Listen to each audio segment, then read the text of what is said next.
everyone! Magandang araw sa inyong lahat. Ayan, nagulat ko siguro kayo sa itsura ko kasi maliligo ako maya-maya. So, ito kasi ginagawa ko siya monthly sa hair ko, no? Nilalagyan ko siya ng kalamansi at saka ng oil. Yung olive oil or kaya coconut oil kasi meron naman dito ginagamit ko. Ako nakakaubos kasi hindi naman nila ginagamit. Huwag maingay ha. So, vlog-vlogan ulit tayo ngayon dahil wala tayong amo. Alam niyo naman pag walang amo, samantalahin ang pagkakataon para makapag-vlog, para may ma-share sa inyo ng mga kabuhay-buhayan ko dito. Kabuhay-buhaya na life ko dito sa Saudi Arabia. So, yung lemon kasi guys, sobrang unlimited ang lemon namin dito. Alam niyo naman yung mga sa previous vlog ko, diba, na ang daming bunga ng mga puno ng lemon dito. So, ito yung sa likod ng bahay ng amo ko. So, halos lahat ako lang nakakagamit niyan. Sa buhok ko, sa katawan, ganyan. Kasi nga, sobrang daming bunga. Naglalaglagan na lang din. Nabubulok lang. So, gamitin na lang natin sa katawan natin. And syempre, minsan ginagawa din natin na lemonade or iniinom natin kasama ng tubig na may kaunting honey or sugar. Nakita nyo na yung ating puno ng lemon. Sobrang daming bunga, diba? As in, the whole year yan, laging may bunga. So, thank God kasi binigyan tayo ng puno na ganyan. Ay, hindi pala ako. Sa amo ko pala yan.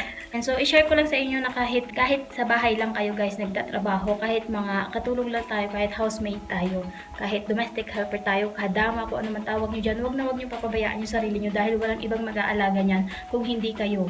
Hindi yan ang alagaan ng asawa nyo, ng anak nyo, kung hindi kayo lang yung mag-aalaga nyan. Kaya dapat, paminsan-minsan is i-pamper din natin yung sarili natin kahit sa mga simpleng bagay lang. Halimbawa, yung pagliligo, pagbili ng mga pang-scrub na yan, yung mga natural lang, halimbawa katulad ng lemon or milk, mga ganyan, para hindi naman kawawa yung katawan natin. Kasi yan yung puhunan natin sa pagtatrabaho. So, kailangan i-pamper din natin yan paminsan-minsan. So, advice lang yun guys, no?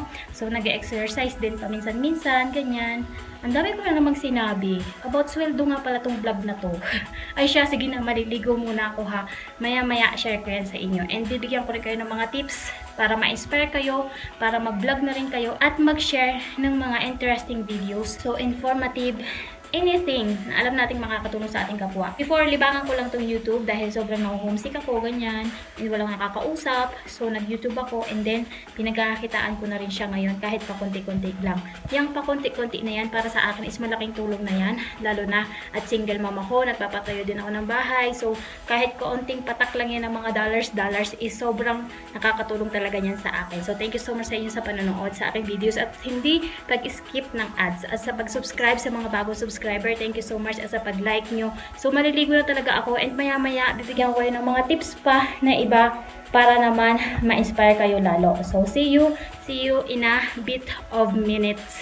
Mga 10 minutes, ganyan. So, ito na. Nagbabalik na ulit. Bagong ligo na. Nakapagpatayo na ng hair. So, i-share ko na sa inyo yung aking revenue. So, for the last 28 days, ayan, wala nang kemek-kemedur. For the last 28 days, ang kinita ko ay $158.61. So, for the last 28 days yan, guys. And, yung buong kita ko naman, simula nung na-monetize ako, so yung na-monetize is yung may ads ka na dyan, meron na kayong nakikita or meron na kayong napapanood na ads, yung mga dilaw-dilaw na dots dito sa baba, sa line na yan. So, ibig sabihin yan, monetize ka na, so pwede ka nang kumita sa YouTube. So, simula noon ay kumita ako ng $311. So, $311.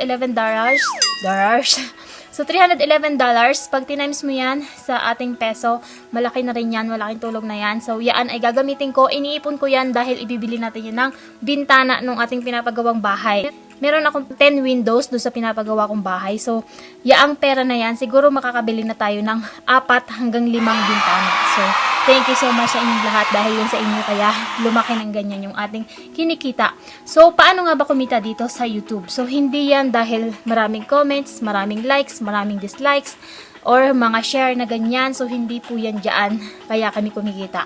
So, kaya po nagkakaroon kami ng dollars ng kita dito sa YouTube is dahil sa panonood nyo sa mga ads.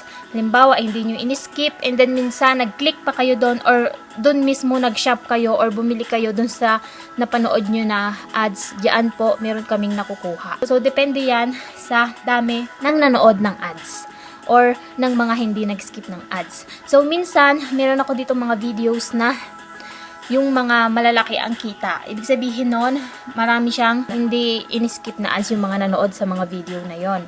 And then, meron din naman tayo na kaunti lang yung views. Halimbawa, 400, 500, pero malaki rin yung kita niya. Yun naman ay dahil sa super chat.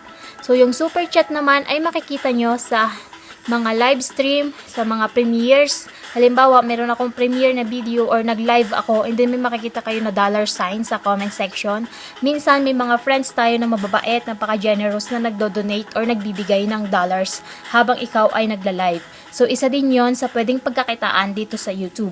Hindi lang sa ads. So, thank you so much do sa mga nagdo-donate sa aking live stream and sa aking mga premiere. So, ayun yung isa pang pwedeng pagkakitaan. So, ginawa ko tong video na to para ma-inspire kayo, yung mga vlogger din dyan, yung mga nagbabalak mag-vlog. Ayan, simulan nyo na din kung gusto nyo kumita ng kaunting patak-patak ng dollars lang naman. Ayan, kung mag-trending naman yung videos mo, lucky ka dahil mas malaki yung kikitain mo. Sa mga nagpaplano na mag-vlog, start na kayo, mag-upload na kayo ng mga videos.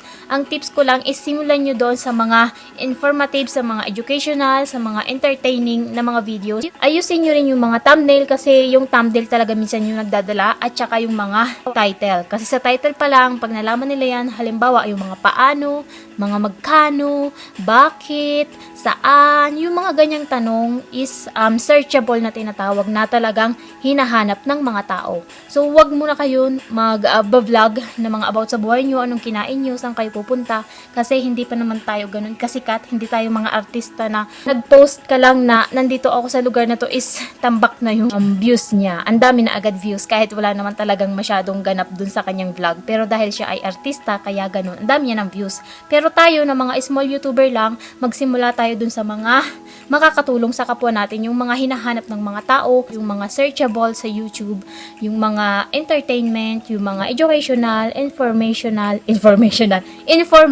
ayan. So, kung ano yung available na pwede nyong ma-share sa kanila. Or pwede nyong ma-share sa amin or sa ibang mga tao pa. Diba? So, dun kayo magsimula. Wag yung about sa buhay-buhay nyo muna. So, mga how to make this, how to do that, mga ganyan. So, ang dami pwedeng i-content. So, nasa inyo yan, nasa pagkatao nyo, kung ano yung kaya nyong ma-share sa mga tao. So, ayun yung mga tips na kaya kong ibigay. And kung meron pa kayong mga question, pwede kayong mag-comment sa section box. And pwede nyo rin akong i-PM sa aking social media accounts. Ito rin yung name ko sa Facebook, sa Twitter, and Instagram. So, Joanna Pot Vlogs. Pwede nyo akong i-follow dyan. At ayun na nga yung ating vlog today. So, kung meron pa akong mga nakalimutan sabihin and gusto nyong itanong, comment na kayo sa baba, guys. And, syempre, hindi natin kakalimutan yung ating shoutout. So, ang dami nang nagpapa-shoutout ngayon. So, shoutout sa inyong lahat and iisa-isahin na natin yan. Shoutout kay Princess Mika and kay Ate Maylene sa asawa niya. Ayan, thank you so much. Siya lagi ang may pinakamahabang comment. So, shoutout sa iyo, Ate Maylene, at saka kay Princess Mika. Thank you so much for watching. Ate my OFW Life. Thank you so much for watching. At kay Cheryl's TV. Ayan, thank you din sa iyo sa panonood lagi. Shoutout din kay Ate Jellybeans Vlog. Ayan, thank you so much for watching Ate Jellybeans Vlog. So, shoutout din kay Shadowlines Vlogs. Ayun, from Taiwan.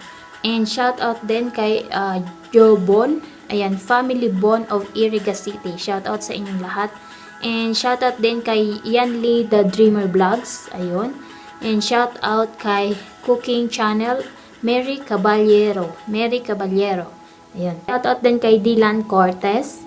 Shoutout din kay Ate Yeyong and Jamie Adventure. Shoutout din kay Ate Zen Heart, kay Hadasa at saka kay Hana. Shoutout din. Shoutout din kay Ate Doris Mapagmasid. Shoutout sa iyo, Ate Doris Mapagmasid. Shoutout din kay Pinay and SK Lee from Korea. And shoutout din kay Amira Nova Sisters. Ayan, shoutout sa inyong lahat. Thank you so much for watching.